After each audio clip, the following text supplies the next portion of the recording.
the world is going. I don't know the words. After video game like the SCP-500, we finally branch out, and you go, oh yeah, one I really like pets. I would be hard pressed to think of a worse investment sector than airline. Sector specific. You put a wire with Jeremy or not really how I like it.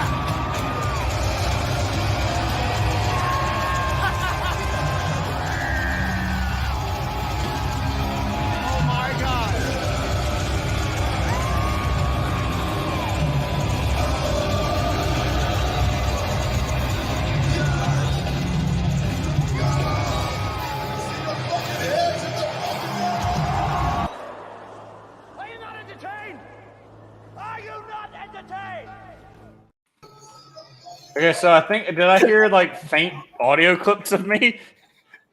Apparently, I screwed up. The audio got mixed up somehow.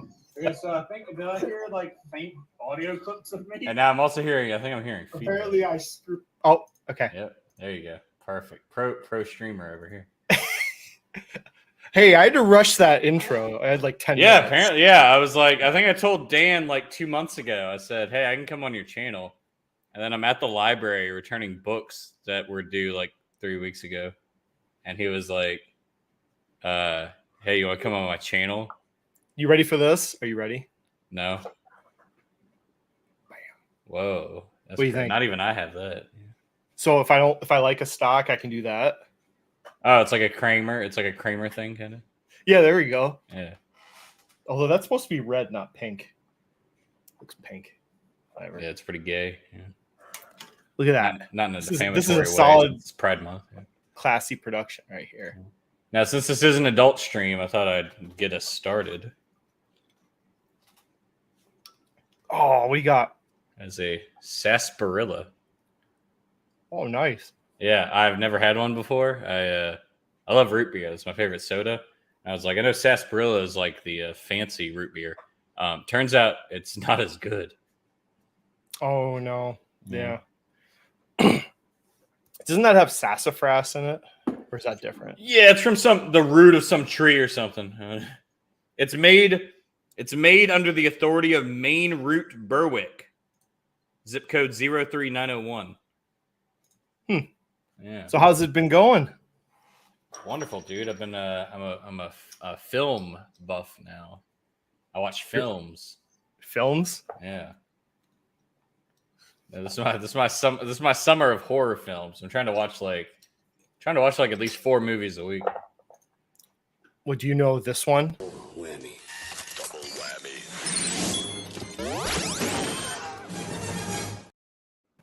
At first, I thought that was RoboCop, but I don't think it is. That was Judge Dredd. Judge Dredd. Okay, I know that's I am the law, right? Okay, wait, one more. Ready? Okay. If it bleeds, we can kill it. I'm glad. That's funny. Did you do that on purpose? No. Okay. What do you mean? What do you mean on purpose? I wanted to talk about that. I wanted to talk about that movie. Oh, Predator? Yeah. Are you aware of why would anybody in chat know why I would want to bring up Predator? It is related to this live stream. Otters and drinking. Natural combo. You got a great chat. You got a wonderful chat. By the way, guys, can we get Dan is 1 away from 100 subs. Let me refresh. I know. I was watching that today. I'm like, oh, one more, and then I can. I'm supposed to make a post about it, right? Yeah, probably. Yeah. And a video. Oh yeah, video special. Yeah. I got to thank all the people that helped me. Yeah, you need to come to Star in Life to 100 subs. No, it's the cover art of Contra on the NES. A lot of NES games. I don't know if it's only the English or the American version, but a lot of NES games, for some reason, they just like traced famous 80s movies. So the most popular example is Metal Gear. Solid Snake is literally just a screenshot of Kyle Reese from Terminator that they traced over. But Contra specifically, the blonde guy is that's a picture of Arnold from Predator. And then the brunette guy is also a trace of Arnold from Predator, but he's made to look like Sylvester Stallone and Rambo. And then in the back is Alien. So Mhm. here's your fun facts for the day. I'm a film buff now, that's why I know these things. Oh You yeah, said yeah. You wanted a similar thumbnail, so Mm. those two came to mind. Two people on the cover. That's right. I told Dan. Dan asked me to come on. I said I'm only going to come on if I have a thumbnail like Strongman's. But then, funnily enough, when he asked me to come on today, I said I'm only coming on if I get to make the thumbnail. You were cutting it short. Yeah. I made it. I spent a little while on it. I had to learn how to make things look 8-bit for our faces. It didn't come out that perfect, but it was nice. I like it. I went through a film buff stage, I think, when I was like in the army, because I was just like, there was so much time where you're just alone traveling. Yeah, when you're not killing civilians. Yeah. Oh yeah. So, but you got your fancy streaming. I had like the CD case. Yeah, you had to watch I had like burnt movies and stuff like that. Carried it from base to base with me. Then I had this little ghetto like player, portable DVD player. So I actually so Foo hat. How dare okay, you? I meant to spell sarsaparilla, but that came out wrong. So can anyone guess? I'll try to give. We will start. So by the way, I don't know what this is. I don't know if this is an interview. I don't know if it's us shooting the shit. I just came on. I don't know. I have no clue what this is. I actually did have 2.5 pages of questions for Questions, Strong. yeah. Oh wow. Okay. Not for me. For Strongman. Yeah. Well, I had some ideas, but yeah, you know what? Apparently, Larry King never researched for his interviews at all. He's just like, oh, the interview will be better if I don't know anything about the person. He was wrong. I've been preparing. I have to give 3 presentations at the end of the month, so I've been just making PowerPoint slides for a week. What was that? I remember in school, around when I was in high school. You're probably 30 by then. But I remember they came out with it was better PowerPoint. It was like I think it was just online. It wasn't a program. And it would like move, like it would instead of going from slide to slide, it would like move to a different part of the screen. I don't know what the hell is that called though. Somebody in chat, let me know. So you've been focusing on working out, movie buff, Yep, your job, out, crushing it all. Yeah. No, I've been getting. If my job came up with an employee of the month program because they're like, we want to start recognizing people. And even though I was the newest person there, they picked me. I'm the first ever employee of the month. Yeah, so the managers. I think I'm just good at. I mean, I do care. I do a good job, but I think I'm good at brown nosing a little bit. So I think that's why they like me. Strongman's busy quietly stacking his CHD. Yeah, Strongman decided to go to war with like Charles Schwab for this month. So that's right. You're only 2 guests. As far as I know, you're only 2 guests you've had on. I don't know if you've done other streams. I've been the only 2 like super anti-dividend people. And we're not even anti-dividend. I just don't care one way or the other. Oh, Fabio and Strongman. I just my manager just took my picture today. Like this is for April. She took the picture 2 months late. She finally took my picture for the award. I enjoy Oh no, I meant me, Strongman. You've had Fabio on? Yeah, Fabio's been on, I think, twice. Like I don't know. I don't really have like as long as people are have conviction in their investing, I don't really care what they invest in. I mean, we should all make fun of the people that like last year had bought SCHD and then now they're talking about selling it. Like it's not even about dividends at that point. It's just about being a retail flip-flop, terrible investor. Buy high, sell low. I think I might be making a video actually this weekend maybe. And I knew it's funny because I knew I'm like if I ever make another video, there's only one person that interests me to still make fun of, and I feel like you and chat can guess. But I will probably be making a video this week because I saw somebody in the crew make a video about them. I was like, that's a good thing to make a video on. So guess what YouTuber has inspired me to make another video for the first time in 4 months, maybe? Because they're so stupid, I like making fun of them. So two of the sound clips I tried and failed at putting in Yeah. your intro were from the video you did my favorite video. So when you went after Mo Okay. and his retirement. You guys all got it immediately. I'm gonna watch the Paul roasting stock Mo. I'm gonna make fun of him That because it's so stupid. Like I watched Echoes make a video on it. I'm like, that is something I would make a video on. It's so funny when he's so yeah. stupid and he wants to roast other people.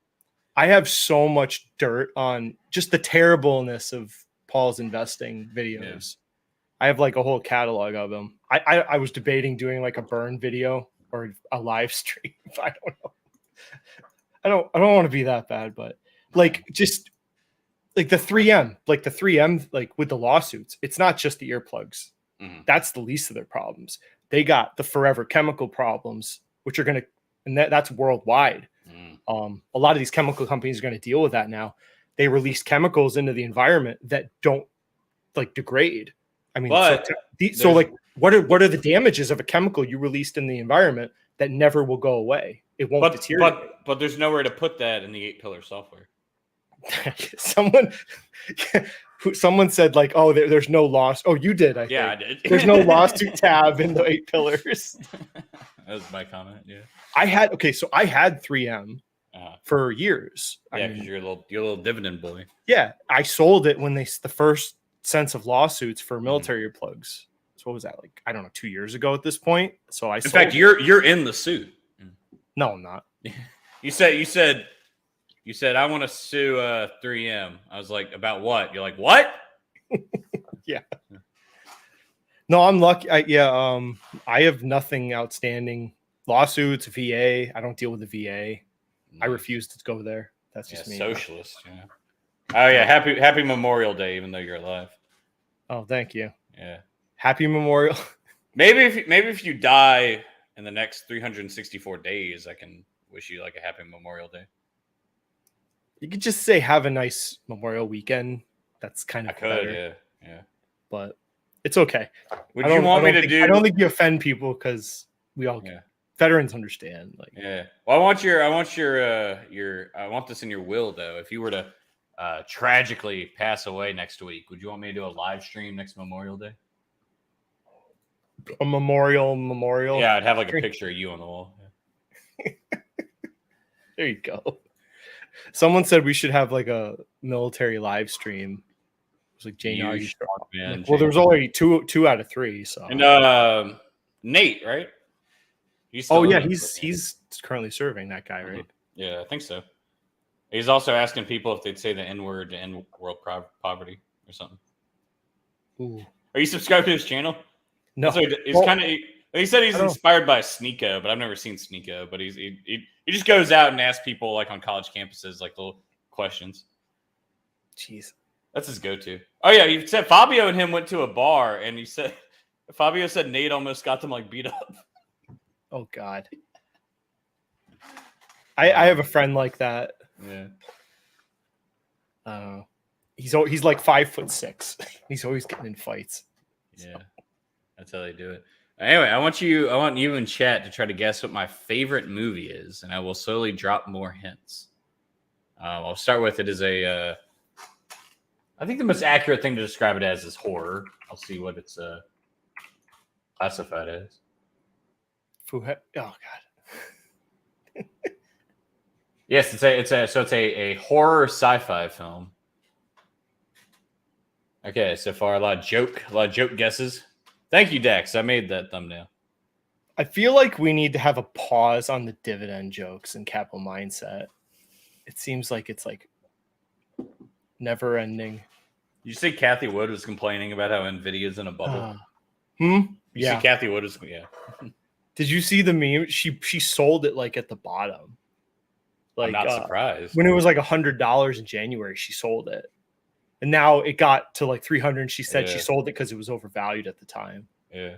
I'm like, but this would have been your stock to make a gamble on. You're the crazy cat lady innovation woman or whatever. Yeah, that's why some people are trying to defend her, and they're like, but she's right, it is overvalued. I was like, yeah, but that's not your fun though. Her only hope is buying the overvalued thing that keeps going up 4x anyway. So she's supposed to hit those. Yeah, it was. I have a model. It was I think Ark's model on Zoom or Roku. I don't remember. It's like 60% growth Yeah, modeling, I think that's Tesla. and it's like she has to do that though because a lot of people. It's her fund is performing so terribly. She has to give you the hope of these huge gains. Otherwise, you wouldn't have it. Yeah, her investors are getting on the arc. Yeah. A joke's probably been made. Well, you should have bought Moat instead. I don't know. I swore I saw a picture. Somebody posted a picture of Kathy Wood from like the 90s, and she was like really hot. I can't re-find it. DM me on Discord if you find it. That goes out to anybody. You guys are not guessing the movie. I said it's a sci-fi horror film. Oh no, 80s movie. doing that. It's not that. You Two guys, people guessed it. no, don't do that. Julia says it's a fake. It's a fake her. Sandbox. What? Oh my god. Kathy, what is the? I can't believe people are watching this. I know it was like 5. Yeah, it's 11. There you go. You send me a friend request, Bacon. Julia still DMs me a picture of tits on Twitter. That's what we're doing, apparently. So I heard that you were gonna eventually start buying like individual stocks beyond just the index life. Well, Fabio keeps trying to convince me because he's like, you have the. Oh, it's his fault now. Yeah, well, he's like, Cole, you have the. It's funny that you're an index investor because you have the exact mindset of a stock picker. I'm like, yeah, I don't use my powers for evil. And it's not Aliens. Aliens was. I'm glad somebody gave a serious guess once. It's not Aliens though. It's probably wrong to say that's close, but that's the closest guess so far. It's not Footloose, although I do like Kevin Bacon. I just watched Smile yesterday. It came out last year. It's Kevin Bacon's daughter is the main character. Oh, is that one of those PG-13 scary movies? I think so. Nothing happens, but it's all peekaboo. Have you seen It Follows? No. Okay, well, Smile is literally just It Follows, but instead of about STDs, it's about suicide. I think it was pretty good. I liked it. Wasn't the perfect. last. I don't watch horror movies really. I think the last one I watched was like The Grudge or something. Yeah, I saw the remake in theaters, and it was like my dad and I just kept making fun. I love Thanksgiving. That's a good movie. Okay, man. Okay, I guess I need to give more hints. The 2 hints I'm thinking of would give it away immediately. Let's see. It does have an. Oh, hey! I don't know if I told Slurpees that. But maybe I said that in the stream. I may have said that in my last stream. It is The Thing. John Carpenter. You know what's funny about it's one of the few movies I actually like the remake more than the original. Ooh. They remade it like 10 years ago, I think. Ooh, yikes. But it's actually, I think, better than the Don't original. Don't tell me that. Now, funny, the John Carpenter movie is also a remake. The original's from like the 50s or something. Oh, is it? Yeah. Oh. But yeah, the thing is fantastic. In fact, I've already watched it. So I saw it for the first time last year because it's the 40-year anniversary. It was in theaters. I also love Halloween. John Carpenter is fantastic. But yeah, so I've watched The Thing for the first time in theaters last year for the 40-year anniversary. And I never rewatch movies, but I've seen The Thing 5 or 6 times. And I'm showing it to Fabio on Saturday. We're gonna have our first ever movie date over Discord. And then secondly, after I show it to him, later that day, I'm going to a friend's house. I'm gonna show them The Thing. So I'm gonna watch it twice in one day. They've never seen it? Huh. Yeah. I don't know if I told. I just asked Fabio if he could watch a movie. I don't know if maybe he's gonna be like, yeah, I've seen it. But Fabio seems like the kind of guy who doesn't watch movies. I don't watch as many as I used to. No, yeah, because basically what happened was, my whole life people keep asking me like, "Hey Cole, have you seen such and such movie?" I'm like, "No." Like, no matter what movie you asked me, I've never seen it. And I was like, I'm gonna change that. I'm gonna start watching movies. Also saw American Beauty. That might be my second favorite movie. I thought it was very, very good. Just saw that like a week ago. Okay, that's a good comment. It's an interesting comment. My favorite movie is probably RoboCop, but You know, I need to watch Love it. I haven't seen it. The first one isn't the first one like R-rated? very the first two. Yeah. So I thought So I heard some weird. I thought it's like The it's second R-rated. movie is like a horror movie. I watched it when I was like 10 years old, and it was like Yeah, freaking I've terrible. always heard of it as like a kids movie. Like I always hear kids watch it, but No. didn't a lot of kids watch it though? yeah. Yeah. Is Well, there we all anything like they didn't stop you before Mhm. before Columbine. Yeah. They didn't stop you from renting like R-rated movies or going to R-rated movies in theaters. Columbine is what caused it. Columbine changed everything. Oh. After Columbine, they would age check you at movie theaters and the video stores. They took it seriously. Yeah. So Okay, put up Dex Invictus's comment. Dude, Terminator 1 is better than Terminator 2. I don't care what anybody's. Terminator 2 is fantastic. I'm not going to lie. Terminator 1, I think, is better. Terminator 1. Yeah. Terminator 1's better story. Yeah, better story. Well, Terminator 1's a horror. I like horror movies. Terminator 1's horror, and Terminator 2 is like an action movie. Yeah, same as Aliens and Alien and Aliens. Yeah. It's kind of the same thing. They should have called it Terminators. Yeah, Terminator 1 was James Cameron's second ever movie. And his movie before that, they fired him. That'd be funny. You fired James Cameron. I gotta admit, I'm kind of when they bought 20th Century Fox, I'm like worried. I was worried about some like all my favorite shows are from 20th Century, like FX. So I'm like, I was dreading that they were gonna like screw everything up. Like Sons of Anarchy, the Mayans show, and then they have Justified coming out this summer. The Justin Timberlake album. They better not mess that up. Do you ever Timothy Oliphant Justified? No. Oh, I don't. if you got Hulu, you got to watch it. It's my favorite TV show ever. I'll consider it. I don't really watch live action shows. I don't know. I think it's a good one. Yeah.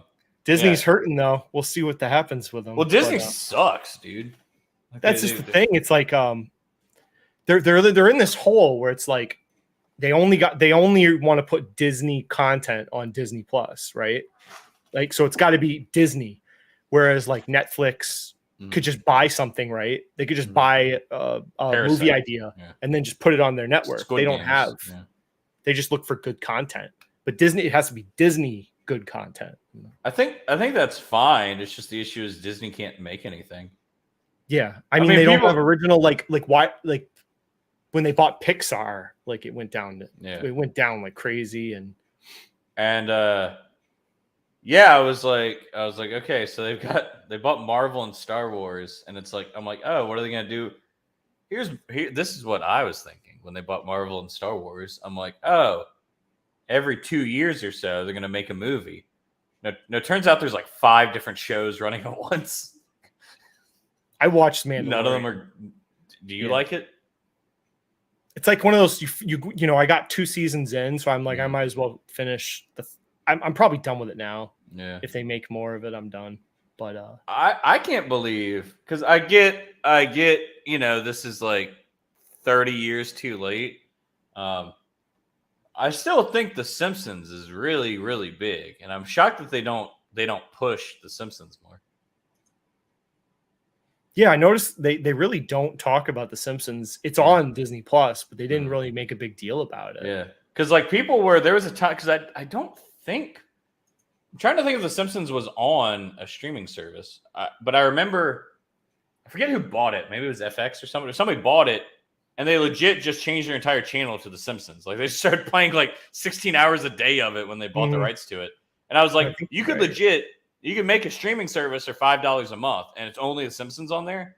So that's like 1,000 episodes. DC made their own streaming service before Warner Brothers merged with it. So I think they did that. But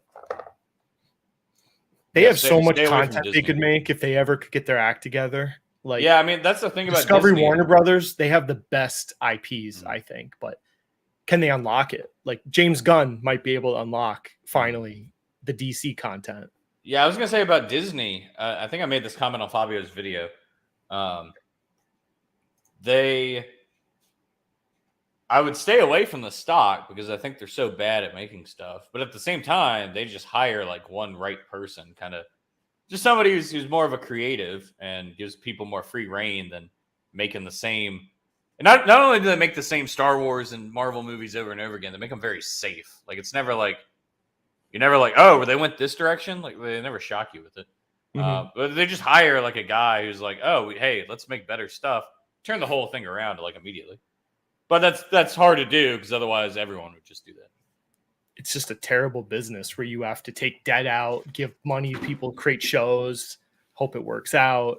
Well, yeah, Disney is to You content. got to rely on government credits where you make the movies, and Yeah, well, Disney is to content what investors are to companies, or the investors are like, oh, Meta should stop investing in everything and just buy back stock. And I'm like, that probably wouldn't be a good idea. I think that's what Disney is to content. It's like, well, let's just milk this, oh, you're funny. Yeah. So yeah, who in chat has a question for me? I don't know what the hell this stream is. Just me. I mean, I guess if you tuned in for me, you got what you wanted. I'm just rambling. I was debating this week what to make, but I've been so busy. I have a book series I'm going to do, but I don't want to do just nonstop book reviews. So I don't know what I'm going to do next. You Kind of can throwing do out that. some ideas, but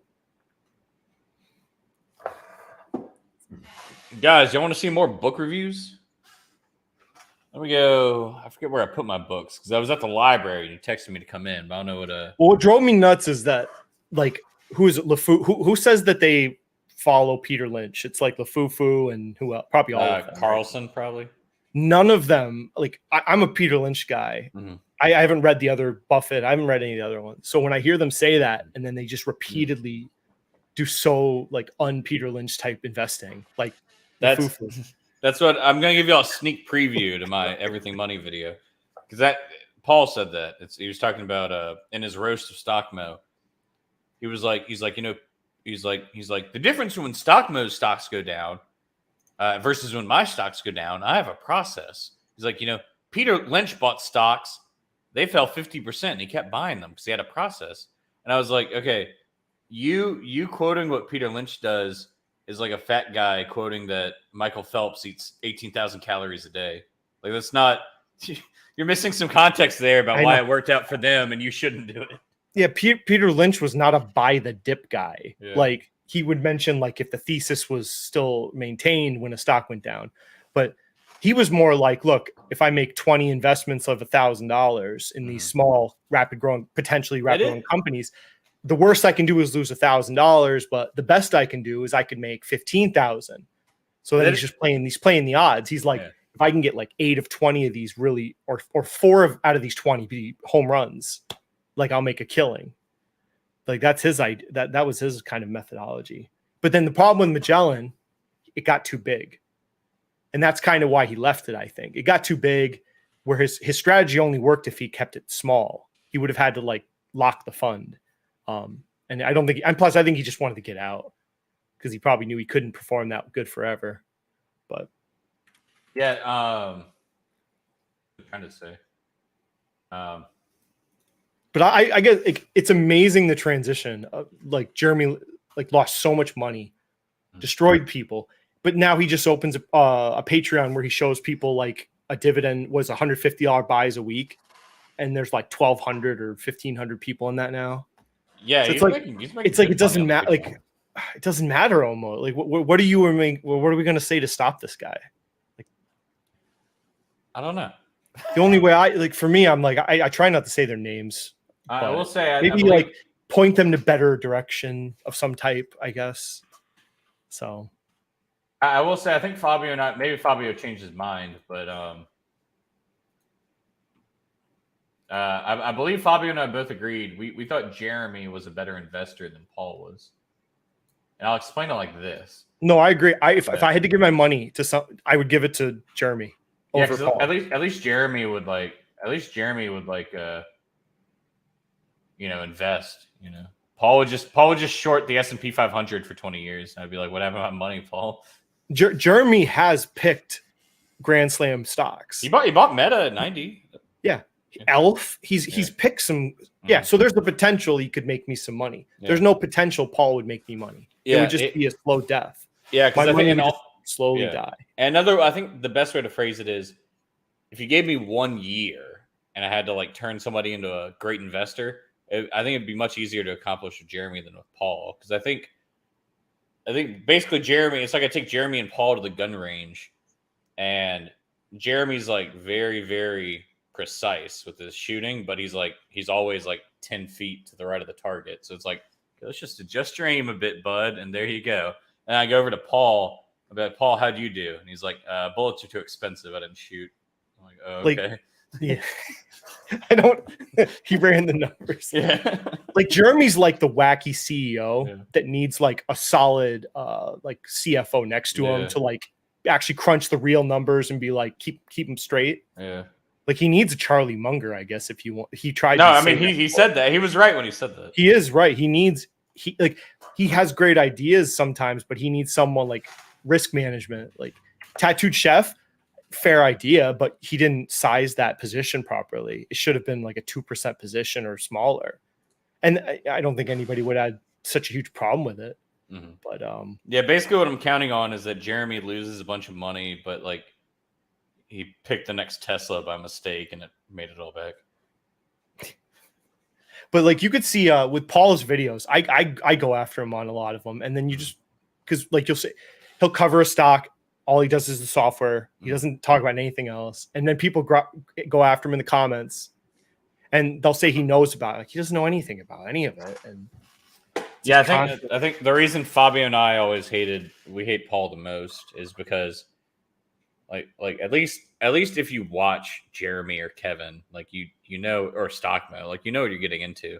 Paul always positions himself as he's like, well, I'm the responsible. I'm not like these morons on YouTube. I'm the responsible one. It's like you're not. What is it? He goes like he's like, I have a process. I'm like, everyone has a process. That's not it's just your process sucks. Like it's just a slow dripping loss of money to buy the companies Paul says he buys.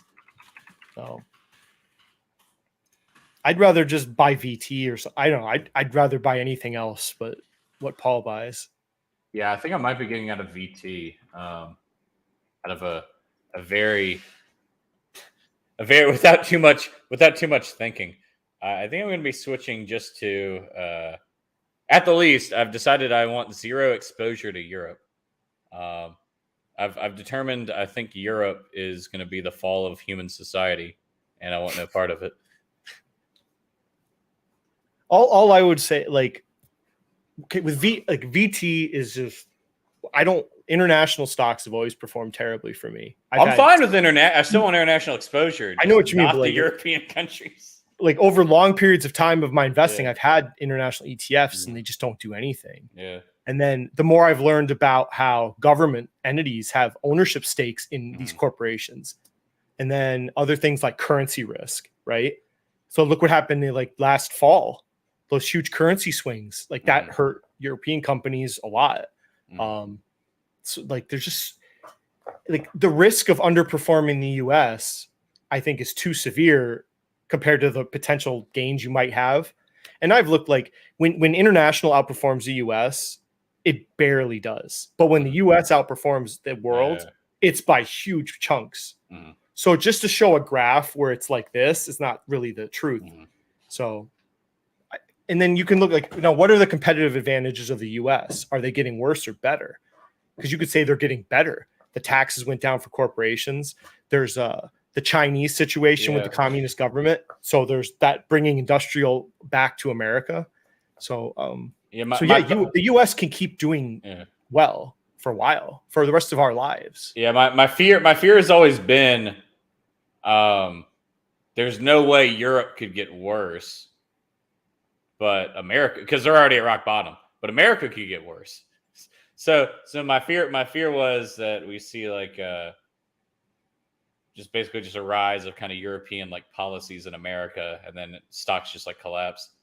So it was almost like hedging my bets, but I'm feeling more confident in America as of recent. Although maybe that's miss because I've realized it only took social media like 10 years to completely destroy politics in America. Because at the end of the day, all a politician, their only incentive really is to. Hold on, my friend's sending me hot streamer pics. Just send them a DM real quick. This isn't my normal everyday life. Apparently, there's some house where there's like just like 20 e-thoughts like just streaming in like one room. Anyway. What the fuck was I saying? Oh yeah, politics. Yeah, it took social media like 10 years to destroy politics in America. Because, as I was saying, at the end of the day, all a politician really needs is to get reelected. And they used to be, you make like a good policy, and then your constituents were like, that's a good politician, let me vote for him. But now, to get reelected, your best odds are to go viral. So now, you introduce some bill or you send out some tweet that makes no sense whatsoever, but people on Twitter like it. So then you get reelected. There's this. I need to find the news article again. I talked about it on our stream way long ago, but there's this person. They were huge on TikTok and Twitter. I think they had like 70,000 followers or something. Maybe more. That was on Twitter. They may have had more on TikTok.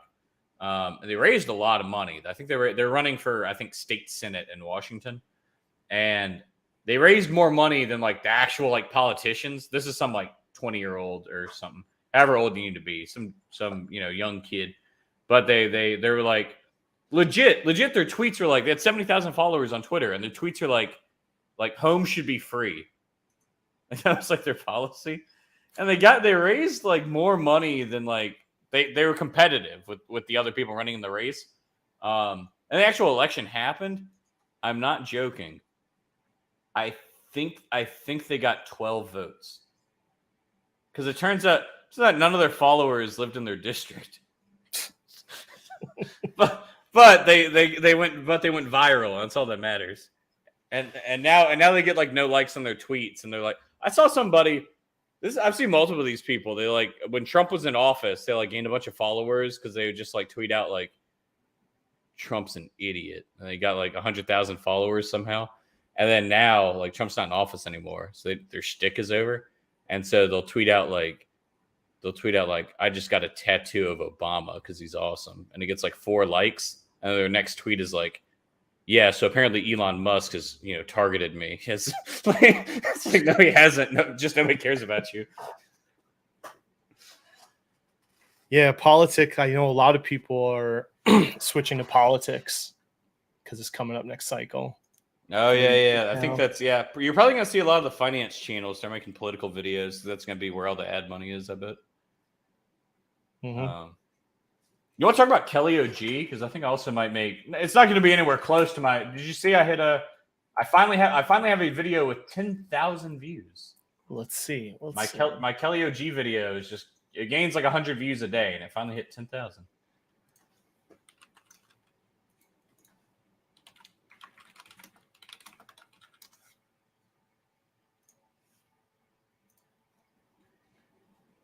Where is it? There it is. 10,000 views? Yeah, check it out. And I wasn't monetized yet for the first 2,000, so I missed out on a lot of money. What's the most hateful Sword by New. I've only for like the last 4 months I've just been getting shit on by people. What's wrong with your right eye? What? Yeah, what a douche. Yeah. No, the newer ones have been nicer, but find one that's like yeah. You are a liar. Go to the. read whatever one you want. Oh yeah, the Joy one you were on. That one's actually psychotic. Scroll up. The Joy one. Joy one. Yeah, Joy. Yeah, that's actually psychotic. This person said, "I don't know about her channel, but why do you care? I think I'll take a look since you care so much." That's clearly what somebody who's never heard about her channel would say. Also, he said, "Why do you care?" I explained in the video. I'd like to have I want to have Mark on On culture currency. I'm curious because I don't know about like he's talked about it before, like black culture and investing. I don't know anything about it really, but like the trapping idea, I don't know, like get rich quick. No, their channels are wild. Like the black finance channels, are wild because it's different because they're specific. They're most of them, especially Kelly. Well, a lot of them really. They're very, very specifically targeting people who have never. They don't even know what a stock is, And so like the content they put out, like, can you go to Kelly's channel? Yeah. And go to her, just go to her videos tab and sort by like new. Videos or videos? Yeah, videos, and then click new. Latest, yeah, that's it. Yeah. Her title, she's just making money. She's just making up numbers now. Her last, how I turned 1,000 into 65,000 in 44 days. How I turned 1,000 into 12,000 in 10 days. How to turn 0 into 100,000. She's just making up numbers. Like, it's not even remotely. None of them are believable numbers, but every comment is like you're incredible. Like, she legit is the one with the one that where she randomly did like an Andre Jit kind of scroll up. It's the on the left row, second video on the left row. Oh, the Lambo? No. Scroll up. There, that one. That one where she randomly did like a Joshua Mayo Andre Jit thumbnail. The one where she's holding up the phone and looks sad. It looks nothing like any of other thumbnails. So basically, this is what she claims. She claims she's never traded Forex in her life.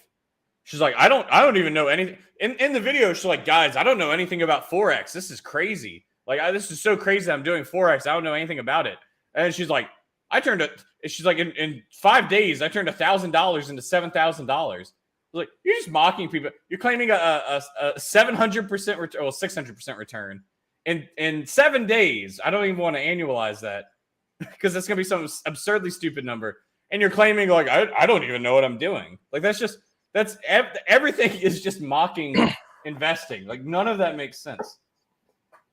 I can tell you, like, the people I know that do short-term trading, and I do it too. Yeah. Like, the ones that are good at it, that I've seen proof, none of us will tell people how we do our process. Yeah. Like, I tell you right now, like how I short, and I'm actually on kind of a roll. I've like 5 out of 6 of my last shorts worked out, but it's like, I'm not telling you how I short because, like, I mean, it's just weird when these people post these huge catalogs of how to do stuff like this. And because if you have some sort of inside tip, I wouldn't tell a damn soul. Like, Well, she'll tell you for like $50. yeah, It's because it's like talking. The more you talk to Fabio about like trading like that, the stupider it's because Fabio says like he knows like an actual business that like they have like top like math PhD people who are like they have this like I don't know how expensive the software is, but like at least millions probably went into making the software, and their goal is to make like 6% a year. And these people are like, yeah, I pulled up the Robinhood app and I make like 200% a day. I know. I like to stay with Wall Street bets. It keeps me fresh to remind myself how it can go very wrong. But like I've said, like I mean, it's tough because like I could cash out all my portfolio and strike one of these like FOMO Wall Street bets and make millions. Yeah. But you got to live with that, right? Because at any point I could just go on Schwab and sell it all in like 10 minutes, and then I could freaking go. One of the stupid and people think, oh, you just get I don't know. I have like a gambling streak in me, and sometimes I think about it, and I have to keep fighting that urge. Oh no, I'm a gambler. That's kind of why I speculate in the first place, is because I feel like if people out there are like me, you've got to put that energy out a little. You can't just go cold turkey or pretend you'll never bet short term on a stock. Like, if you know that you have that in you, then like put a little side account and like just put a little bit of money in Robinhood and just get it out of your system. But don't think you broke the system or you found the loophole or something. Like, one thing, and I'm trying to remember who did this. I know Echo's made a video about them recently. Who's the guy who pretends to be a pastor? Larry Jones. Yeah. So because they all the ones that are clearly just like Larry Jones caught another lie. It's not really about the video, but all the like Kelly OG. Go back to Kelly real quick. So point out the video. I bought my parents a $1 million house, and I bought my dad a Lamborghini for Christmas. that's how you know it's a scammer, because they're always like they have to pitch you on the course. Like, oh, I turned $26 to $400 in one night. Like, I made $45,000 in a week. And then they have to pitch you on the lifestyle to really complete it. Like, oh, I got a Lamborghini, got $1 million house. I said to Echoes, because Larry Jones is the same thing. That I commented on his Larry Jones video. Larry Jones is like during the pandemic, he's like, I made 5,000% or something. He's like, and I withdrew half my balance and I bought like a $200,000 sports car or something. I forget how much it was, but I was like, that's how you know these people are lying, because they claim they make like 1,000% annual returns, but they're also like withdrawing their entire portfolio to buy like a sports car. It's like if you let that compound, you're like a billionaire in like 15 years. They're like, no, instead I bought a car. I feel like I don't even know what the FIRE movement is or any of that. Oh yeah, that's how I got into investing, because I listened to. I kind of want to make a video about it, but it'd be like me learning about it at the same time as like giving an opinion. Yeah, that's how I got into investing. But like I always wanted a career. Like when I got out of the high school and I had a shitty job after shitty job, I was like, I wanted a career when I got back from like deployment. Yeah, well, you can still be you're just financially independent, and you're working because you want to. But dude, going to work, like let's say you're. I mean, it's too late for me. I need to be making like $100,000 at 20 to get some of these people retire at like 30. Because they're them and the wife, no kids, and they're software engineers since like 22, and then they retire at like 35. It's too late for me. But assuming you're like 45 or you're 50, and you could retire if you wanted to, but you're going to keep working to have like a better retirement. Going into work every day, knowing that like you just like you're in a bad mood and you just quit right away. That they said that it doesn't even feel like work anymore. Like you're just so relaxed going into work. Like the people I hear like, oh, I want to love my job or something. I'm like, what do you mean love? Like, I don't understand. Love your career. Well, I think that what you I'm should trying enjoy to it. Yeah. Like it should be fulfilling. To say you love your career, I mean, I don't know. It's kind of a random thing. Yeah. What I hope to get to is the author is worth mentioning. I think it's Cal Newport. Yeah, Cal Newport. He wrote a book called "So Good They Can't Ignore You," and basically, what his idea that he pitches in the book is that people, if somebody tells you, get into a career that you love, he's like, that's terrible advice. Don't do that. Instead, what people enjoy doing meaningful work. So you should get a career doing something that you're talented at. Even if you think I don't want to do it for a career, do something you're talented at. And it might take a while. Like maybe it takes like 10 years before you're like an expert in the field. But if you're like one of the top 5% of accountants in the world, I'm sure you go into work and just knowing that you're so good at your job and you're doing important work, helping people's taxes and stuff. That's what loving your career is just you're doing something meaningful and you're good at it. Yeah, like so I'm almost the most senior auditor in my division. I think there's one person there longer. So now I wrote the audit guides this year for the first time. And then I assisted help write them the last 2 years. I'm going to do 3 presentations to teach new auditors. So like you said, it's fulfilling. Like when you actually have a career and you get good at it and you can and people respect you. Train people on how to do it. I mean, writing up opinion pieces on like a review. I had to deal with a lawyer today because we have to finish restructuring a county. Oh, I thought it's because you dinged that guy's car. But it's like, yeah, it's stressful, but in the end, it's fulfilling because it's like I'm fully achieving like my career, like I'm fulfilling what I wanted it to be. People that say, oh, I just want to sit in the back quietly, I don't want to be bothered, I just want to get a paycheck and go home. I'm like, you're just missing the point of having a career. Like you never had a career. When people say that, I'm like, you don't. Like a career involves progression though, obviously, and working hard, not always getting what you want, but you try.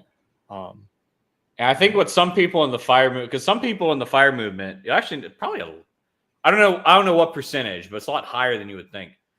A lot of people in the fire movement are just like they're really talented, miserable people. So basically, they hate their job. They're talented. They a lot of them have like 6-figure careers, and we're not right at 100,000, 150, 200,000, 300. And they're literally the reason they eat like rice and beans because the only reason they're still living is because they're like I'm gonna retire like before 40. I won't have to go to work. They hate work so much, and maybe it's different for different people, but I typically think if you're miserable, if you hate your life and you're like, but once I retire, I can do what I want, then I'll be happy. There's no way. If you can't find one thing that makes you happy while you have a career, because a career is only 40 hours a week in general. If you can't I've said that to people, like, why does your job become you? When people say they don't like their job, like, Yeah. well, you're only there 40 hours a week.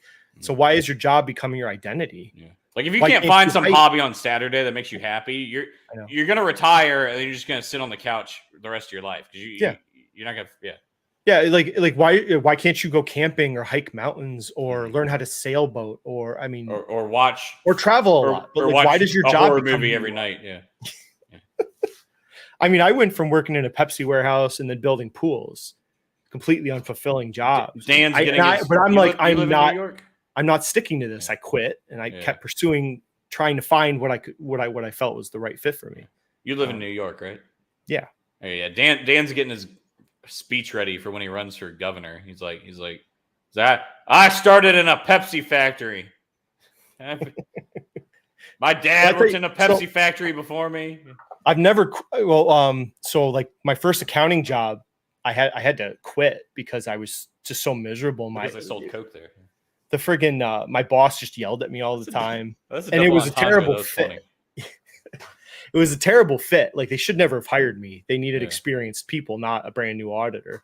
So I quit. I felt like trash. I felt because I went to school. I did all this work to become an accountant. But then I listened to a podcast from, if you're at Freakonomics, is that familiar? Yeah. I subscribe to Freakonomics. Yeah. So they had a podcast and it just so happened to be on literally the week that I quit this job. And I'm like, I had to go back in the state. You can go back to your old job. So I didn't lose my career, but it was still devastating. And they had a podcast about quitting. And I tell you, anybody listening, like it was life. If you could find it, it's a very life-changing podcast. I thought that teaches you like, you're not a failure because you quit. And they teach you like a lot of successful people quit all the time. But yet the middle class teaches you to buckle your bootstraps and don't quit, and gut through it, stuff like that. But then the super rich are like, they quit shit all the time as soon as it doesn't work. So it made me feel a lot better about myself. Just pitch out there. I had a podcast that changed my life. Search Tim Ferriss, Naval Ravikant, 7 years ago. It's called Naval Ravikant, the person I call most for startup advice. That podcast changed my life. And he also came out with another one that's an hour long called Naval Ravikant on happiness hacks and the 5 Chimps theory. He was also on Joe Rogan. Naval? Yeah, Naval. In fact, don't even bother with the last name. Just Tim Ferriss, Naval. And it's a picture of an Indian guy with a mic and it says "Get rich and happy." Oh yeah, I see it. Yeah. That changed my life. I used to watch it. I used to listen to his podcast a lot. That was the first podcast I ever listened to. That's how I found out he did Tim Ferriss had Mr. Money Mustache on. That's how I found out about FIRE. It's how I got into investing. Naval's like a little, I can tell, Bacon, that he's got an ego. And I also think that he contradicts himself with a lot of his advice. Like he's like, I don't play social games. I don't waste my time arguing on Twitter. But then you go to his Twitter and he's like 7 hours deep into an argument with like some guy with 2 followers and no profile picture. But I think for the most part, you get so much good advice from him that I think, just ignore anything that you don't like. So I like him a lot. I always tell people now that it's when millennials, we were taught you had to go to college right away because time was the issue, right? You had to get in your career as fast as possible so you can make the most money to make college worth it. But now, like looking at it now, it's like, no, actually, it's not about time. It's about debt. That's all that matters. You can go to college when you're 40, as long as you don't take out like $150,000 of student debt. You'll be fine. Yeah. So it's like people like I went back to college at 30 and my wife went like 28 because we both had failures in our the first shot at education. So Yeah, there's people of it's funny because you I think my favorite one of my favorite quote in life is probably not my favorite, but I think it's one of the most thoughtful is youth is wasted on the young. It's very, very true because the older you get and the less time you have, the more you realize the best way to spend that time, but it's too late. Like, what were you just saying? You were just saying something about college that made me want to say that, but like not everyone's ready to grow up when they're 18, right? I probably wasn't I didn't feel like I really got it till I was like 20, 21. So yeah, like I dropped out of college, but if I just delayed going to college, if I just started working right at 18, but I just wasn't mature enough at the time. If I went now, I think I would ace all my classes like pretty easily. But now maybe you move up in your bank, you have a college assistance with them, you go back, now you targeted what you want to do, which is kind of like me. I got my job for the state, and then I knew that accounting would be a perfect fit for working civil service because I didn't want to be a lawyer. So yeah. Yeah, I was reading Matthew's comment. Matthew's got a nice jawline, by the way. Is that really your picture? I've seen you for so long commenting. That could easily be a guy from early 2000s. I guess you won't tell us, right? Yeah. Or maybe there's a guy named Matthew Matlock that's a character in a show. That's his picture. I haven't seen Matlock. I don't know if he's a character. Yeah, he's speaking about debt. When I came back from Afghanistan, but this is before I got a job with the state. I was going to go be a occupational therapist, so I lined all the schooling up to go do that. But I had to. It would have cost me like $50,000 of more debt on top of my previous schooling. So I got to the point where like I don't want to take any more debt on. So luckily I got a better opportunity. But I think Matthew says that is him, but it's like an older photo. Oh, okay. That'd be funny if like put his pick comment up again, just so we can see the picture. That'd be funny if he's standing in front of like a window at the White House or something. It's like a cool story, but he never shares it. Yeah. It's funny. He talked about like a higher level degree. Like when I went to accounting school, I could have gone for a master's because I had my bachelor's from a history bachelor's. But then I looked at the job market and I'm like, I don't need a master's degree. And a bachelor's degree would just be easier to get. Yeah. So I just pursued that. I mean, if I was in the private sector like Strongman, then I would have got my master's in taxation and gotten a CPA license. Probably worked for a bank. Yeah, I think this is going to be a bolder claim. It's funny. It's funny as much as I shit on Kevin and Jeremy and stuff. As far as I know, like out of everybody in the Rue Rabble, out of everybody in the comments right now, everybody in Fabio's Discord, I think I'm the closest to meet Kevin and Kathy Wood in terms of being very, very optimistic about like future technology and stuff. I think the difference is I'm like, hey, this will probably happen within 100 years, and they're like 2030. Like, okay, that's maybe it's a little fast, you know?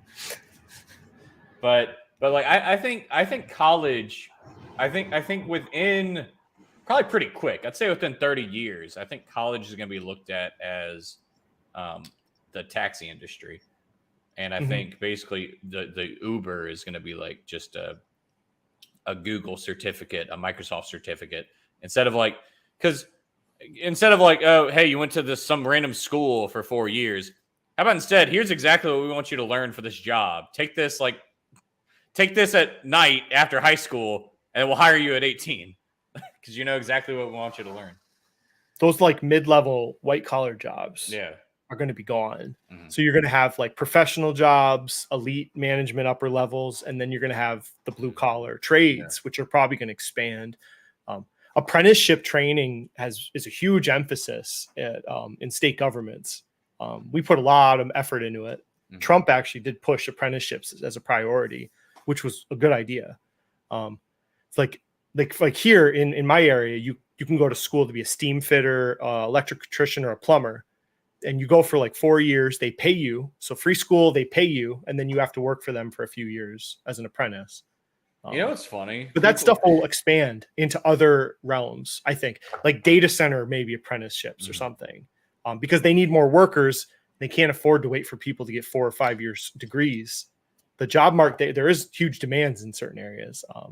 Yeah, but it'll evolve. Maybe I'm just like a little too young. So actually, I would love your opinion on this.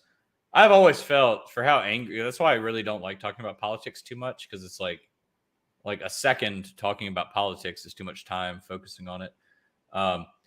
If you didn't if you were not told who the president was, I don't think you would have ever known. Like I cannot tell you the difference between Bush's America, Obama's America, Trump's America. I mean, obviously there were events that happened that shit like 9/11 or stuff like that changed like the world, but it's not like because Bush was in. It's not because Bush did that, or it's not because Obama did something. I don't think you could tell. It's not like Trump got elected and like a month later you're like, yep, it's definitely not Obama's America anymore. Like if you did not watch the news, if you did not watch political stuff, you only had your day-to-day life to go off of, you would never tell when there was an election, because it really doesn't change that much. Your governor has more of an effect on your life than the president for the most part. And then your local mayor or town executive. Mm-hmm. And even then, you probably wouldn't notice that much. Maybe I mean, I know now, like the tax code changes and stuff have hurt me. Yeah. The 2017 tax code changes really hurt my being a middle class blue state person. Which is who they targeted with assault. Oh salt? yeah, okay. Yeah. Salt, and the way the Republicans changed the tax code 2017. They changed it in a way where you need an accountant to explain how you got screwed. You can't just look at it. If you're not an accountant, you don't look at it and understand how they screwed you. So you need like me or Strongman to tell you. Yeah. Because they lowered the percentage, but then your taxable income, especially for married people with houses and stuff, got hosed. So I would actually love for the. I don't know how much longer are you planning this to go? Because I can go 3 hours, but I don't know how long you're planning on this to go. Oh, he's a physical therapist. Yeah, he's ain't kidding. Like I know occupational therapists now at the VA, because I had to go there and talk to them. Yeah, it's not. I make way more money than them doing what I do. So it is nice when you get to 6-figure salary. Yeah, I can imagine. Makes life a lot better. So you'll get there someday. Yeah. Well, you guess. Yeah. Gotta believe. I will say this is I hate whenever I say this because it sounds judgmental, but I do want to say it because it's true. Especially once I learned about like FIRE, I learned about investing. Anytime I walk into a Walmart and I see or any like clearly minimum wage starter job like Walmart, I see somebody like in their 60s. I'm always like I feel sad. I feel empathy. I'm like that would suck, because like I would hope by the time I'm in my 40s, I'm making 6 figures. This person's making $7 an hour, and they're like, so like they're never going to be able to actually retire unless they like have enough with Social Security. Probably not. Yeah. I mean, unless you think about, I think we forget in like finance YouTube, everyone is very focused on finance here, but in the real world, there's like nobody around me. Two of my friends are into investing, but that's it. My parents have an Edward Jones guy, so they don't know anything about it. My brother just keeps cashing out his 401k. So yeah, no, I thought so like even to tell someone to do like invest in SPY is too much for them. Like I've like that's even too much. They can't even understand what S&P 500 is. So all I say is like just do a target date fund. Because at least you don't even need to do nothing. Just buy the damn thing. I don't have to explain bonds or S&P to you. That's my favorite thing about the investing world changed. So I got into FIRE around 2017, I want to say. That's when I got into investing, and it is insane to me how much the world changed when COVID happened in terms of retail investing. Because I remember I spent basically all my free time listening to Fire podcast, and they were all like, "Okay, guys, I know this sounds crazy. I know you're gonna think we're psychos," and they'd have to bring up they brought up tons of doctorate level math and history and statistics to prove that this is okay. They're like, if you're under 50 years old, you can put all your money into the S&P 500. You don't need bonds. And so there were dozens of podcasts trying to convince people it's okay to put all your money in index funds. You don't need bonds. Now, somebody's like, I'm 40 years old. I have all my money in the S&P 500. People are like, why are you so conservative? But you have 100% stock exposure. And people are like, oh, you tried leverage? Where's your leverage? So the leverage, options is a new thing to me, and margin and all this. I only did it. This is a COVID thing. Before that, I didn't know about that. So I think it's dangerous for a lot of people.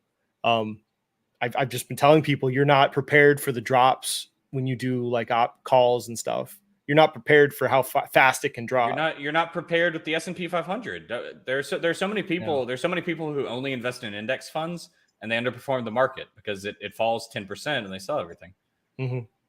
That's what I'm trying to get with my channel. I'll be like, the big dilemma. You're going to go through 2 to 4 recessions in your investing life. I think the average. So, beyond what ETF you pick or what expense ratios you have, that's what matters when you sell. If you sell at those points in time, you'll never recover from that damage. So you don't even have to say buy in at that time. Just keep doing what you were doing before it. I think I did a previous video showing different studies that Schwab has done and other investment firms where it's even the person that bought at the beginning of the year compared to the guy that did the DCing across the whole year didn't really make a big difference. The guy that was the worst timer of his purchases compared to the DCAer, it wasn't as big a difference as you think, actually, over a 20-year period. It's not as bad an effect on your investments. So that's why I try to, in every single video, I say pick VU, VTI, or VT. Doesn't matter which one you pick, just pick one and stick to it. Because that's the least important decision. But yeah, the people that's why I always laugh at Andre Jick. He has it set up to where obviously he has a ton of fucking cash. I think but basically the point is he has Robinhood set up to auto invest every single day. He dollar cost averages daily. I was Can you imagine that? Can you imagine? Every day you're buying the market. It doesn't. It's automated, so it doesn't matter. But I'm that could be monthly, and it wouldn't affect your returns. It wouldn't. Not really. I mean, I've seen people the math. It's very small difference. Yeah. Which is the fact that you could, because I do a weekly, but it's not that much. Oh yeah, I think he does 500 a day. Jesus Christ. I'm in the wrong line of work. Have you seen his portfolio? It's 40% S&P 500, 40% total US, which is 80% the S&P 500. And the remaining 20% is broken up into 60 different dividend stocks that are mostly the S&P 500. It's the most complicated portfolio for nothing. The biggest thing to remember with dividend investors is that we're incentivized to hold and to buy when things go the wrong way. Except for the people who bought SCHD last year. Except for the people that are they bought SCHD because it was popular last year and now they want to sell it. But SCHD outperformed SPY last year by almost the same percentage that SPY's outperforming SCHD right now. So over a 2-year period, it's not much of a difference. But I mean, I showed in a video the math of just the compounding the compounding dividends of SCHD if they keep up, or even if it goes down a bit. It's an amazing investment. You just have to hold the damn thing. That's all. You got to believe in what is this ETF for. Yeah, you really just need exposure to equities, and you're gonna retire. I mean, I would tell people whatever if you want to be a dividend investor, DGRO and SCHD, some sort of combo.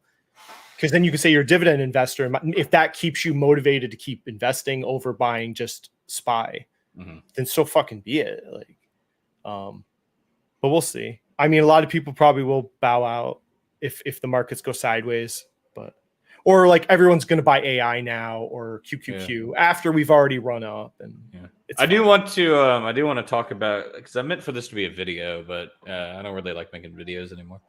At least about investing. I thought about making a video about Pokemon Crystal. You ever play Pokemon?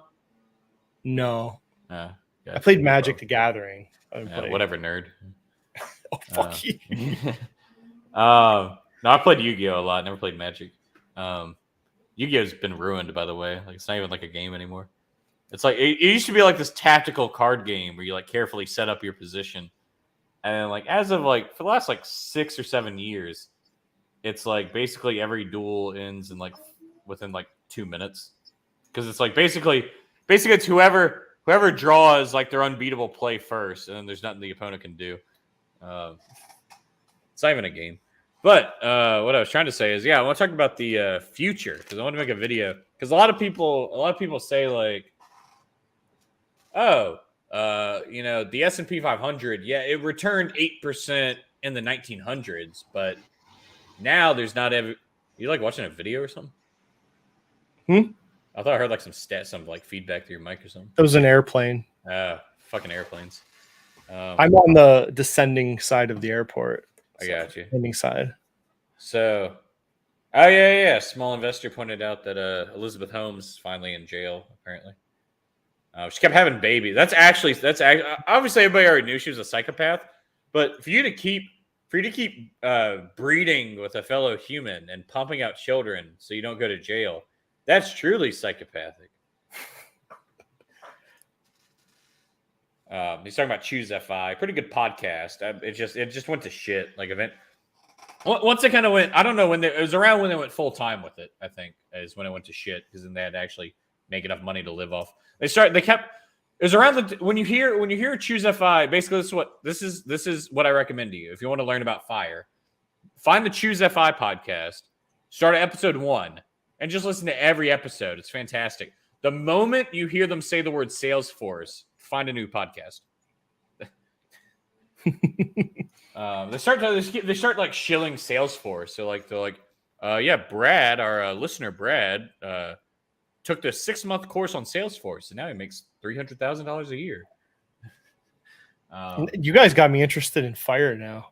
I want to maybe I'll do a video on it, because I don't really know what it is. I get the idea of it. I guess. It's just basically, I mean, the core concept is based on the Trinity study that says, if you retire on some random month and you withdraw 4% of your portfolio a year, so if you have like $1 million portfolio, you withdraw $40,000 a year. You have like a 96% chance that you won't run out of money for 30 years. So basically, the idea is that you get, let's say your annual expenses for your whole, and this includes, if you have a taxable account, this will include taxes. Let's say your annual expenses are $50,000. You get 25 times that, and then you can more or less safely retire. So that's the general idea, math behind it. I hope you're good with that, because you ain't getting Social Security. I think you're not getting shit for that. I think people are wrong about that, but I'm not a politician or an economist, so I probably don't know enough. But I think Social Security is probably safe. Well, like, no, if you only work like 10 years of your life. Oh yeah, okay, yeah. You're not going to get much of a Social Security net. Well, that's funny. All the big names in fire are like people who were retired when they were like 32. But I mean, you can pretty easily, if you get a good job, you can retire at 50. Well, I mean, like I'm shooting for 55, 58. Yeah. Which I think that's a good. Do I really want to retire before that? I mean, like my kids are still in school. Mm-hmm. Like, do I really need to be retired if I got like high schoolers that are playing sports? And I think 55, 58 is good enough. So yeah. But about the future. So people are like, well, the S&P 500 returned 8% a year, but where is that growth going to come from? We kind of like did everything. There's a big boom when we invented the internet, but now like that's kind of done. I think there's a lot of places that could come from. One, this is why I say I'm kind of like a Kathy Wood meet Kevin. If we truly get all cars being self-driving, one, traffic, because you wouldn't even, they might still use red lights and green lights, but you wouldn't even really need lights because as you come to an intersection, the cars can just communicate to each other and, miss each other. But even if you still use green and red lights, you ever notice how when you're at a green light, let's say there's 5 people at the green light turns green. Well, 2 through 5 can't go yet because they crash on the person in front of them. So person 1 goes, they're gone already. And then person 2 starts going. And then person 3. And so person 5, the light's red and person 5 isn't even gone yet.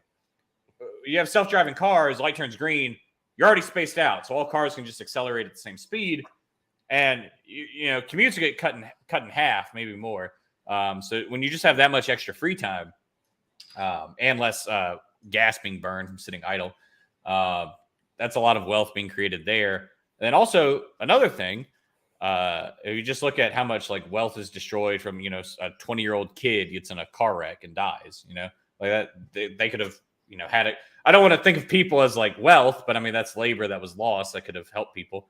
And then also the expenses of, if you reduce car wrecks by 90% or something, the cost of having to go get it fixed at the shop, the cost of, insurance would be like $10 a month or something, maybe less than that. Mhm. So there's a lot of wealth to be made there. And then also, I think another thing that people, I've heard people talk about this. This is where I got the idea from.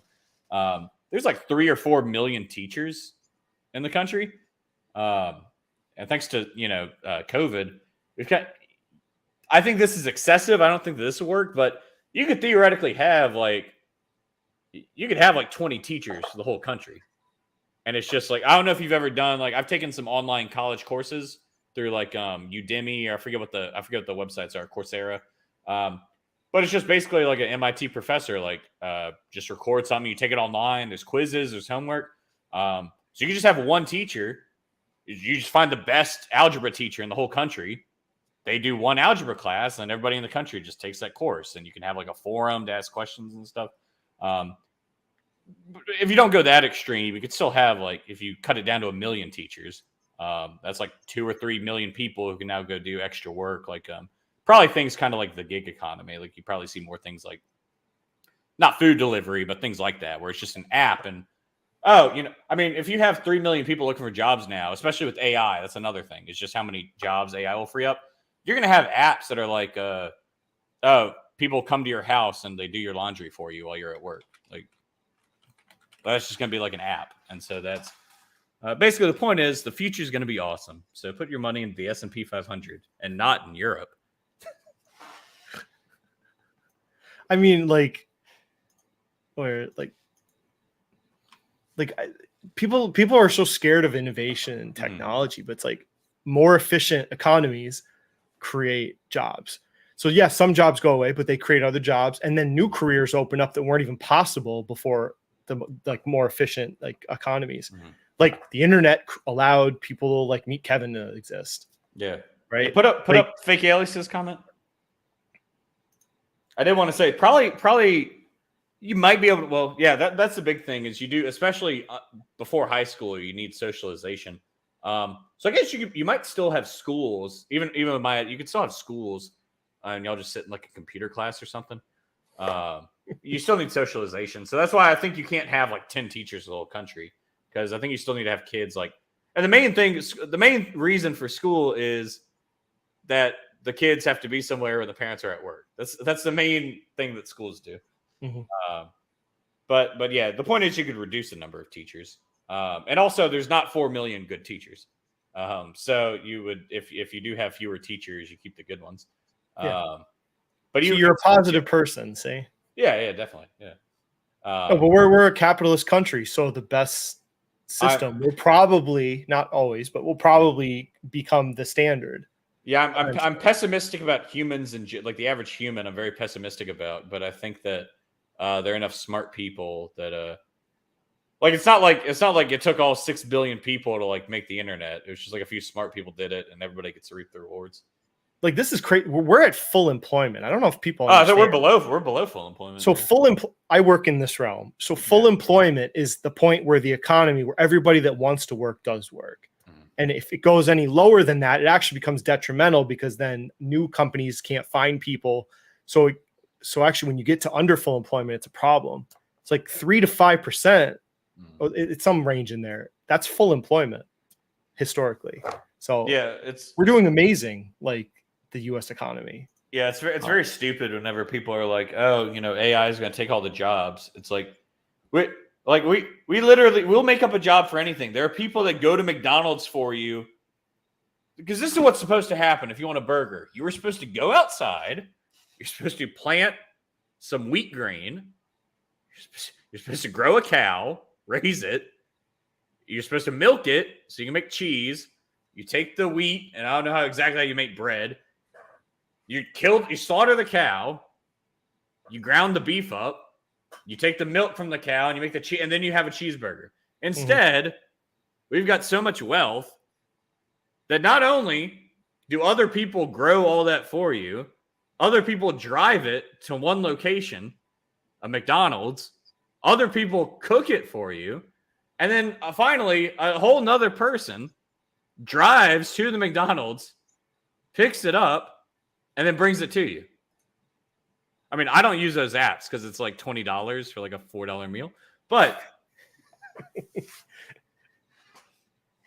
yeah, the idea that you're going to run out of jobs when we literally have people whose jobs are going to McDonald's for you, we will come up with anything. So you're replacing the drive-through order girl who makes minimum wage. Now you're replacing her with an AI programmer. Yeah. And also a company that has to maybe install new hardware at McDonald's.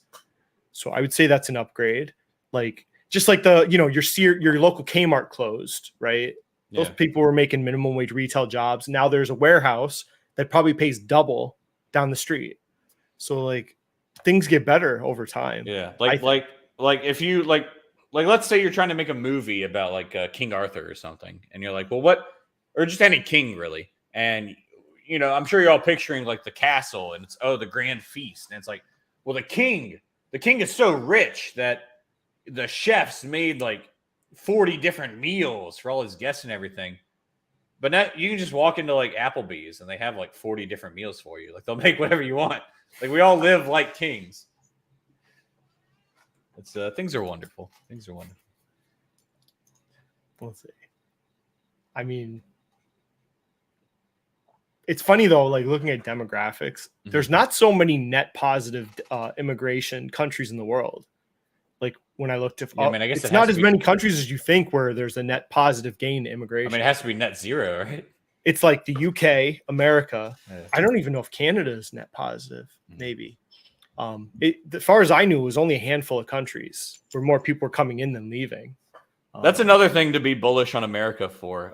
If anyone in Europe or I'm anti-Europe today, but really any country. If somebody's in Europe and they're a very talented programmer, they can literally just move to America and triple their salary. Like the same position in America pays 3 times what it does in Europe for programmers. So we're literally just going to have the most talented people in the world. They're always going to come here. So that's another reason why America's great. Yeah, some people want to ruin it, but whatever. I did want to say, you may have heard this. This is one of my favorite communist jokes. So basically, like an American goes to Russia to like, he's just like looking at how they do things and stuff, Soviet Russia, and he finds they're digging like a tunnel or something, or a ditch or something, and there's like 20 bulldozers like just sitting like on the side, and there's like 100 men like shoveling, and the American's like, so why don't you just like use the bulldozers you got right here? And the guy's like, well, if we use the bulldozers, we'd 90 of the people would be out at work because just 10 people with bulldozers could do more than 100 people with shovels, and so we need to have employment up, and so the American leaves and comes back. He comes back and he hands the foreman, I guess. He hands the foreman a spoon. And he's like, well, now you use a spoon, you can employ 1,000 people. So that's why people say like, oh, with AI, we're going to, they're not going to have McDonald's cashiers. It's like, why would we want that? We don't need McDonald's cashiers. you don't have people be less efficient just so they have a job. You want to see? Oh, so you want? Speaking of innovation, so I find this interesting. I like innovation and technology. I changed the screen to like porn, and I'm in. I don't want to just rely on Elon. I just hate all the focus on Elon Musk, like in Tesla. Like it's just so fixed. People are so fixated. So Caterpillar is developing this. So the idea in the future, you could have a remote operator of heavy equipment. Speaking of like technology advances, so you could have one of these remote control bulldozers. So say in Canada, like the Arctic of Canada, right? You could have some dude in Oklahoma operating that bulldozer.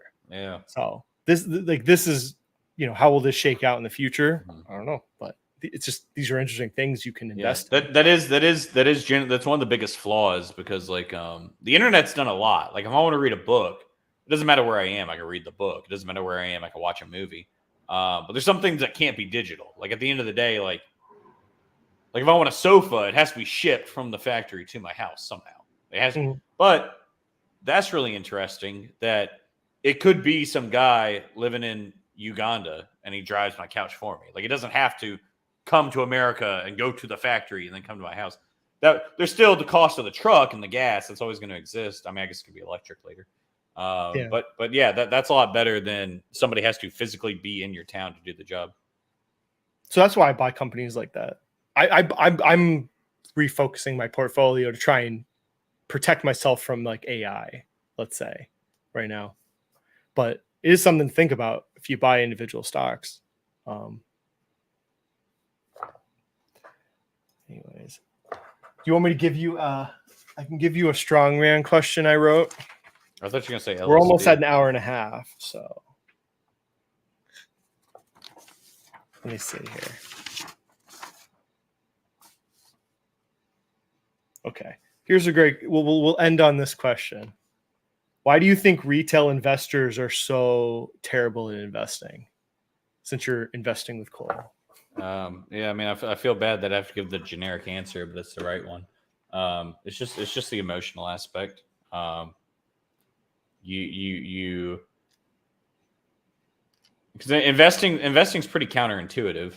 That's the only part. I mean, Paul gets that right, and then he proceeds to not act correctly on it. If you see a stock go up, you're naturally inclined to think it's going to keep going up, and if you think if a stock goes down, you're going to think it's going to keep going down. And even if some people have figured that out, they're like, oh, if a stock goes down and the thesis is the same, I should buy more of it. There's two issues. Because people don't like doing the actual work of finding the actual value of the company, which is impossible anyway, because you can't see the future. To always be right. But so, yeah, people will either do one of two things. The stock goes down and they're like, oh, I should buy more because I'm going to buy the dip. So they buy more and it goes down again. And they go, oh, fuck, I'm an idiot. And they sell it. And then it goes up after. Or two, they do I did applaud Jeremy. That's why I think Jeremy's very close to being a good investor. Tattooed Chef went from $25 to $1. And I think he kept buying until like $1. That takes a lot of stomach to be able to keep buying after like a 95% drop. Unfortunately for him, that's the other flaw is they have the conviction, but they were just completely wrong and they should have never kept buying. So it's two things. I guess the main reason is the emotional part. You think whatever happened yesterday is going to keep happening. Also, they check way too often. It's very bad that you can just pull up. Bye, Matthew, by the way. I appreciate you stopping by. It's very bad that you can check. When I bought my first ever stock, which is actually on Robinhood, I checked. I was like, okay, this is my thought process. Peace out, Matthew. My first ever thought was, I was like, okay, I'm going to buy my first ever stock. And, 10 years from now, this might be double or triple my money 10 years from now. About 2 minutes after I bought the stock, I opened up Robinhood again to see what the price was. So, of course, if it, I like pointing, there's been plenty of times where Tesla swings like 5% a day. And you just zoom out to like the 3-month chart and it's moved like 1%.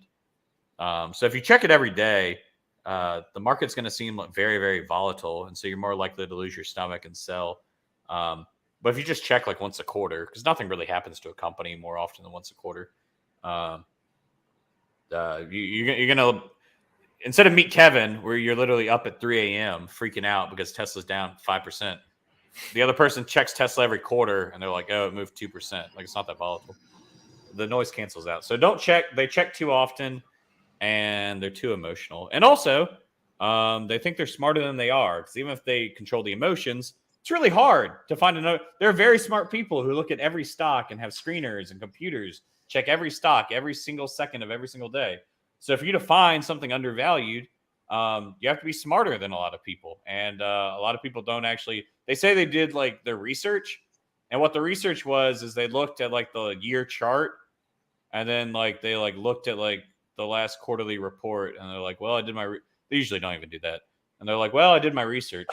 I guess like, I mean, people put more time into buying their car than buying a stock, and it's much easier to just buy a car. So people are not as smart as they think they are. And even if they are smart, they don't put in the time to actually value the stock. So that's why they suck. So buy the index. Yeah. I agree. I think people should be mostly indexes, and maybe you take a few small shots at, investments that you do the work and, the background on. Because even if you do, it doesn't make sense. Because because the goal is not to, people think the goal of investing is to beat the market, but the goal of investing at the end of the day is just to have as much money as possible. So if you, let's say you do beat the market by 2%. Let's say you get 12% returns a year, or like you beat it by 2 to 4%. A lot of people, they're putting in like 40 hours a week, like researching stuff to be able to find those undervalued stocks. And it's like, okay, you beat the market by 2%, and your portfolio is like $10,000. So if you spent 40 hours a week learning programming and got like a $200,000 job, you could just invest in the market and you're going to have way more money at the end of the day because you got a higher income. Mm-hmm. So it really only makes sense to try to buy individual stocks if you're already like pretty wealthy. So yeah, True. Good stream. Yeah, it was fun. Did we hit? I don't think we did, because I don't think I saw any new face. I shared your stream. I don't think anybody came. No, you're still at 99 subs. Sorry. So I was like, no way he doesn't gain 1 sub during the stream. Maybe it's fine. Maybe somebody will change the title to Investing with Cole, and maybe one of my subs will get a recommendation and they'll click on it. Well, I'll be all right. So yeah, and I also made an awesome thumbnail for you, so people are gonna click on it. It was good. Yeah. I like the 80s game vibe. Yeah. So, well, thanks for coming on, and we'll have to do it again sometime. So yeah, watch out for content from Investing with Cole. See, he has to do it now. Yeah, I'm gonna make fun of Paul. All right. Thanks for listening, people. We'll see you later.